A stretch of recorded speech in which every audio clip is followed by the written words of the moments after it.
नमस्कार. आपण ही जी बातमी बघतोय आज येवला तालुक्यातून सायगाव येथून जी बातमी बघतोय. नाशिक जिल्ह्याचे माजी खासदार समीर भुजबळ आज यांनी अनेक सायगावमधील विविध कामाची उद्घाटनं केलेले आहेत.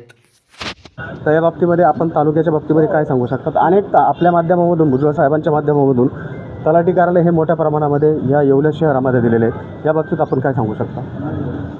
असं आहे की लोकांची आधी अडचणी सोडवण्यासाठी आणि बरेचशी कामं जे आहे तलाठी कार्यालयामध्येच असतात आणि म्हणून गावामध्ये जर एक तलाठी कार्यालय आणि ते पण त्याच्यामध्ये ते त्यांची राहण्याची पण सोय, ऑफिसची पण सोय जर तिथे असेल तर तिथे ग्रामस्थांच्या ज्या अडचणी असतात ते सोडवण्यासाठी जे आहे ते त्यांना मदत होते आणि त्या दृष्टीने अतिशय महत्त्वाचं असली या योजनेच्या माध्यमातून हे तलाठी कार्यालय ह्या उपयुक्त होणार आहे. म्हणून आज जे आहे त्याचं उद्घाटन झालेलं आहे. मी सगळ्या गावकऱ्यांना मनापासून शुभेच्छा देतो आणि त्यांच्या ज्या काय अडचणी आहेत त्याचं निवारण करण्यासाठी तलाठी जे आहेत ते सक्षम आहेत आणि त्यांच्या माध्यमातूनच सगळी कामं होतील.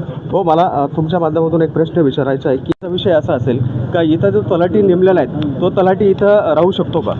हो, इथे राहण्याची सुद्धा त्यांची व्यवस्था केलेली आहे.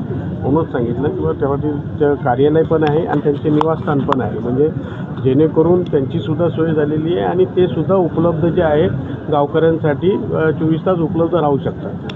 तलाठी अधिकारी गावकऱ्यांसाठी 24 तास उपलब्ध राहू शकतात असे या नाशिक जिल्ह्याचे माजी खासदार समीर भुजबळ यांनी या ठिकाणी घोषणा केली. SL9 मराठी न्यूज, शरद लोकरे पाटील, सायगाव.